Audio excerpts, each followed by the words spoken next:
ओम शांति। 21-10-23 की वाणी है।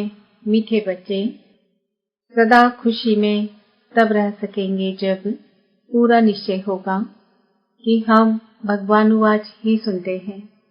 स्वयं भगवान हमें पढ़ा रहे हैं। प्रश्न, ड्रामा अनुसार इस समय सभी प्लान क्या बनाते हैं और तैयारी कौन सी करते हैं?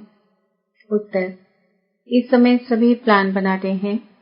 इतने साल में इतना अनाज पैदा करेंगे, नई दिल्ली नया भारत होगा, लेकिन तैयारियां मौत की करते रहते हैं। सारी दुनिया के गले में मौत का हार पड़ा हुआ है। कहावत है, नर चाहत कुछ और, भई कुछ और की और। बाप का प्लान बनता है, मनुष्यों का प्लान अपना है। गीत। किसी ने अपना बना के मुझको मुस्कुराना सिखा दिया। ओम शांति। निराकार भगवानुवाद ब्रह्मा तन द्वारा यह पहली बात तो पक्की कर लेनी चाहिए कि यहाँ कोई मनुष्य नहीं पढ़ाते, निराकार भगवान पढ़ाते हैं। उनको हमेशा परम पिता परमात्मा शिव कहा जाता है। बनारस में शिव का मंदिर भी है ना। पहले पहले आत्मा को यह निश्चय होना चाहिए कि बेहद का बाप हमको पढ़ाते हैं। जब तक यह निश्चय नहीं तो मनुष्य कोई काम का नहीं है, कौड़ी तुल्य है। बाप को जानने से हीरे तुल्य बन जाते हैं। कौड़ी तुल्य भी भारत के मनुष्य बनते हैं, हीरे तुल्य भी भारत के मनुष्य बनते हैं। बाप आकर मनुष्य से देवता बनाते हैं। पहले जब तक यह निश्चय नहीं है कि भगवान पढ़ाते हैं, वह जैसे कि इस कॉलेज में बैठते भी कुछ नहीं समझते हैं, वह खुशी का पारा नहीं चढ़ता। वह है हमारा मोस्ट इलवेट बाप, जिसको भक्ति मार्ग में दुख के समय पुकारते थे, हे परमात्मा रहम करो। यह आत्मा कहती है, मनुष्य तो समझते नहीं कि लौकिक बाप होते हुए भी हम कौन से बाप को याद करते हैं। आत्मा मुख द्वारा कहती है, यह हमारा लौकिक बाप है, यह हमारा पारलौकिक बाप है। तुम अब देही अभिमानी बने हो, बाकी मनुष्य है देह अभिमानी। उनको आत्मा और परमात्मा का पता ही नहीं है। हम आत्माएं उस परमपिता परमात्मा के बच्चे हैं। यह ज्ञान कोई को भी नहीं है। बाप पहले पहले यह निश्चय कराते हैं, भगवानुवाच, मैं तुमको राजयोग सिखलाता हूँ। तुम देह सहित देह के जो भी संबंध है, उनको भूल अपने को आत्मा निश्चय कर मुझ बाप को याद करो। कोई मनुष्य व कृष्ण आदि ऐसे कह न सके, यह है ही झूठी माया, झूठी काया, झूठा सब संसार, एक भी सच्चा नहीं।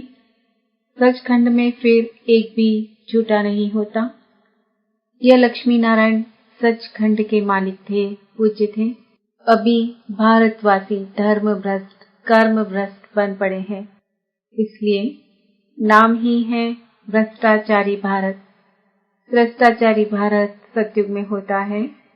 वहाँ सब सदैव मुस्कुराते हैं, कभी बीमार रोगी नहीं होते।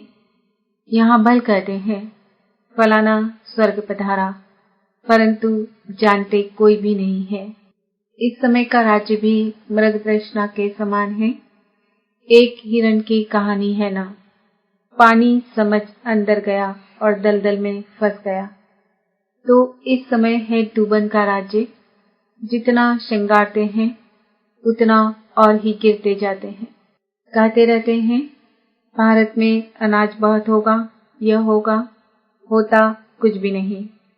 इसको कहा जाता है नर चाहत कुछ और की और भी। बाप कहते हैं, यह कोई राज्य नहीं है। राज्य तो उनको कहा जाए जहाँ कोई किंग क्वीन हो। यह तो प्रजा का प्रजा पर राज्य है। इरिलीजियस अनराइटियस राज्य है। भारत में तो आदि सनातन देवी देवताओं का राज्य था। अभी तो कितने धर्म भ्रष्ट कर्म भ्रष्ट बन गए हैं। ऐसा और कोई देश नहीं जो अपने धर्म को नहीं जानते हो। कहा भी जाता है रिलीजन इज माइट। देवताओं का तो सारे विश्व पर राज्य था। अभी तो बिल्कुल ही कंगाल है। कितनी बाहर से मदद ले रहे हैं। उन्हों को है बाहुबल की मदद, तुमको है योग बल की मदद। तुम बच्चे जानते हो मौत पिलवेट पाप है, जिससे हमको 21 जन्म के लिए सदा सुख का वर्षा मिलता है। वहाँ कभी दुख की, रोने आदि की बात ही नहीं, कभी अकाले मृत्यु नहीं होती। न तो आजकल के मुआफिक इकट्ठे 4-5 बच्चे पैदा करते हैं। एक तरफ देखो खाने के लिए नहीं है, कहते हैं बर्थ कंट्रोल करो, नर चाहत कुछ और।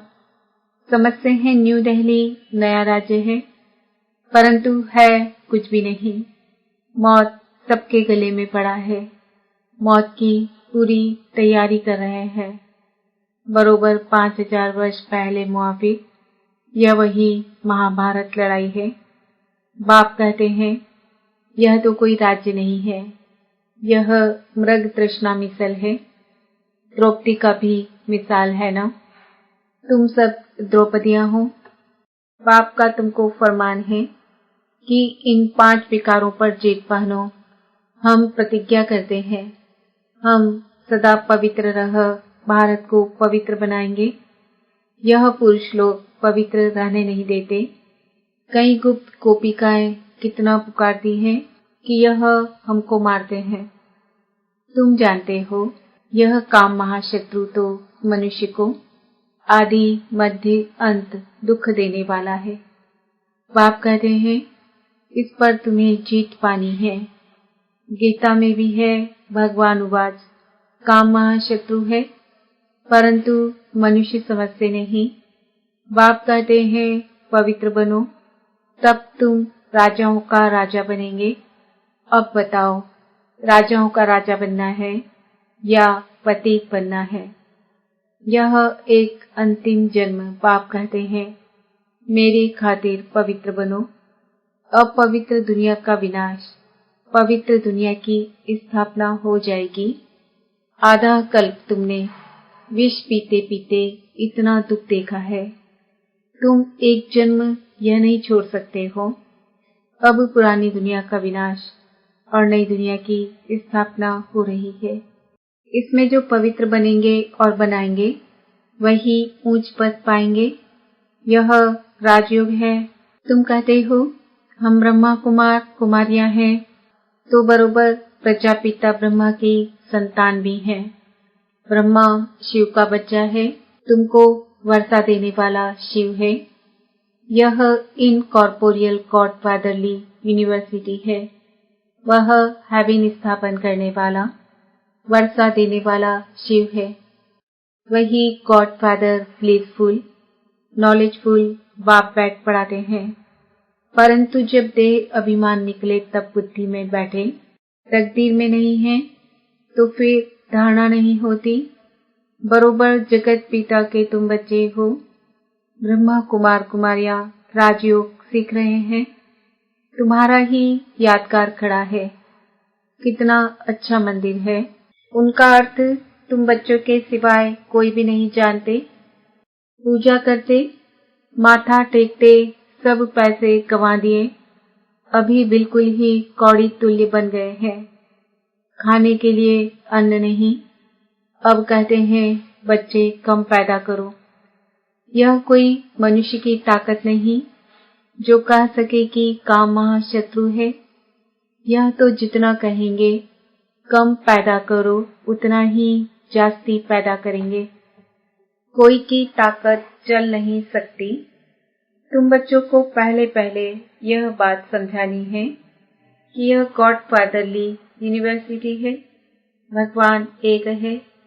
यह एक ही चक्र है जो फिरता रहता है। यह समझने की बातें हैं। मित्र संबंधियों आदि को भी यह रूहानी यात्रा का राज समझाना है। जिस्मानी यात्रा तो जन्म जन्मांतर की, यह रूहानी यात्रा एक ही बार होती है। सबको वापस जाना है, कोई भी पतित यहाँ रहना नहीं है। अभी कयामत का समय है। इतने जो करोड़ों मनुष्य हैं, यह सब तो सतयुग में नहीं होंगे, वहां बहुत थोड़े होंगे। सबको वापस जाना है। बाप आए ही हैं ले जाने। जब तक यह नहीं समझते हैं, तब तक स्वीट होम और सुखधाम याद पर नहीं। बाप आए ही हैं ले जाने। जब तक यह नहीं समझते हैं, तब तक स्वीट होम और सुखधाम याद पड़ नहीं सकता। याद करना तो बहुत सहज है। बाप कहते हैं स्वीट होम चलो, मेरे सिवाय तुमको कोई ले नहीं जा सकता। मैं ही कालों का काल हूँ। कितना अच्छी रीति समझाते हैं, परंतु वंडर है इतने वर्षों से रहते हुए भी धारणा नहीं होती। कोई तो बहुत होशियार हो जाते, कोई कुछ भी नहीं समझते। इसका मतलब यह नहीं कि पुरानों का ही ऐसा हाल है तो हमारा क्या होगा। नहीं, स्कूल में सभी नंबर 1 थोड़े ही होंगे, यहाँ भी नंबरवार है। सबको समझाना है, बेहद के बाप से वर्षा लेने का अभी समय है। 21 जन्म के लिए सदा सुख का वर्षा पाना है। कितने ब्रह्मा कुमार कुमारियां पुरुषार्थ कर रहे हैं।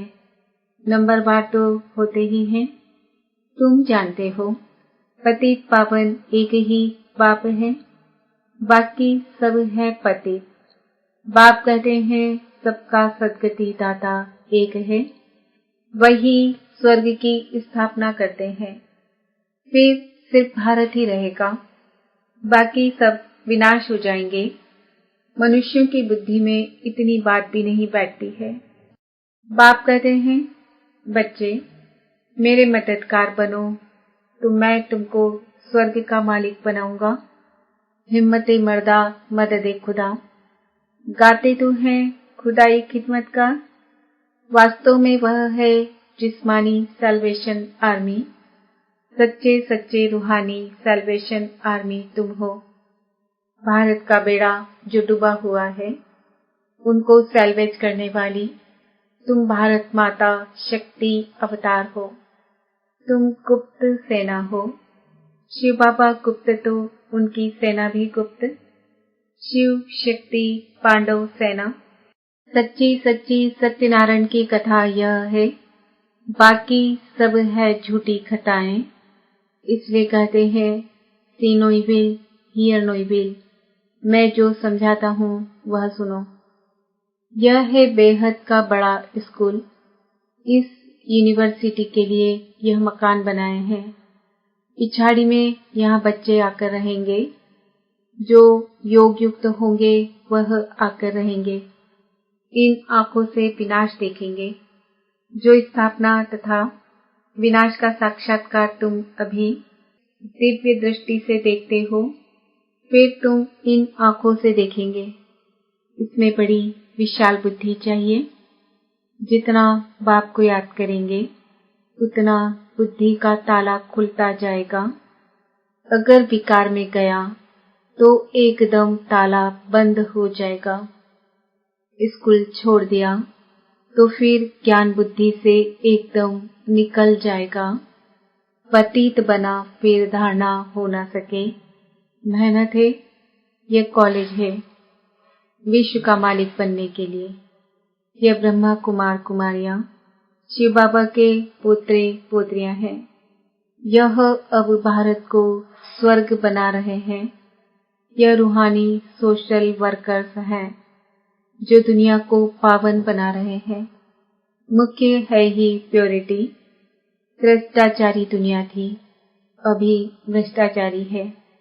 यह चक्र फिरता रहता है। यह देवी झाड़ का सैपलिंग लग रहा है जो आहिस्ते आहिस्ते वृद्धि को पाएगा। अच्छा, मीठे मीठे सिक्के हृदय बच्चों प्रति माता पिता बाप दादा का याद प्यार और गुड मॉर्निंग। रूहानी बाप की रूहानी बच्चों को नमस्ते। हम रूहानी बच्चों की रूहानी माता पिता बाप दादा को याद प्यार गुड मॉर्निंग नमस्ते ओम शांति। धारणा के लिए मुख्य सार, सच्चे सच्चे रूहानी सेल्वेशन आर्मी बन भारत को विकारों से सेल्वेज करना है। बाप का मददगार बन रूहानी सोशल सेवा करनी है। एक बाप से ही सत्य बातें सुननी है। Hear no evil, see no evil, talk no evil. इन आंखों से पिछाड़ी की सीन देखने के लिए योग युक्त बनना है। वरदान, अपसेट होने के बजाय हिसाब किताब को खुशी खुशी से चुकतू करने वाले निश्चिंत आत्मा भव। यदि कभी कोई बात कहता है तो उसमें फौरन अपसेट नहीं हो जाओ। पहले स्पष्ट करो या वेरीफाई कराओ कि किस भाव से कहा है। अगर आपकी गलती नहीं है तो निश्चिंत हो जाओ। यह बात स्मृति में रहे कि ब्राह्मण आत्माओं द्वारा यहाँ ही सब हिसाब किताब चुकतू होने हैं। धर्मराजपुरी से बचने के लिए ब्राह्मण कहाँ न कहाँ निमित्त बन जाते हैं। इसलिए घबराओ नहीं, खुशी खुशी से चुकतू करो। इसमें तरक्की ही होनी है। स्लोगन, बाप ही संसार है। सदा इस स्मृति में रहना, यही सहज योग है। आज का सम्मान है, मैं निश्चिंत आत्मा हूँ। मातेश्वरी जी के मधुर महावाक्य। अजपा जाप अर्थात निरंतर योग, अटूट योग। जिस समय ओम शांति कहते हैं तो उसका यथार्थ अर्थ है, मैं आत्मा उस ज्योति स्वरूप परमात्मा की संतान हूँ। हम भी उस पिता ज्योति बिंदु परमात्मा के मुआफिक आकार वाली हैं। बाकी हम शालिग्राम बच्चे हैं, तो हमें अपने ज्योति स्वरूप परमात्मा के साथ योग रखना है। उससे ही योग रखकर लाइट माइट का वर्षा लेना है। तभी तो गीता में स्वयं भगवान के महावाक्य हैं, मन मना भव। मुझ ज्योति स्वरूप पिता के समान तुम बच्चे भी निराकारी स्वरूप में स्थित हो जाओ। इसको ही अजपा जाप कहा जाता है। अजपा जाप माना कोई भी मंत्र जपने के सिवाय नेचुरल उस परमात्मा की याद में रहना। इसको ही पूर्ण योग कहते हैं। योग का मतलब है एक ही योगेश्वर परमात्मा की याद में रहना। तो जो आत्माएं उस परमात्मा की याद में रहती है, उनको योगी अथवा योगिनियां कहा जाता है। जब उस योग अर्थात याद में निरंतर रहें, तब ही विकर्मों और पापों का बोझ नष्ट हो और आत्माएं पवित्र बने, जिससे फिर भविष्य जन्म में देवताई प्रारब्ध मिले। अब यह चाहिए नॉलेज, तब ही योग पूरा लग सकता है। तो अपने को आत्मा समझ परमात्मा की याद में रहना, यह है सच्चा ज्ञान। इस ज्ञान से ही योग लगता है। अच्छा।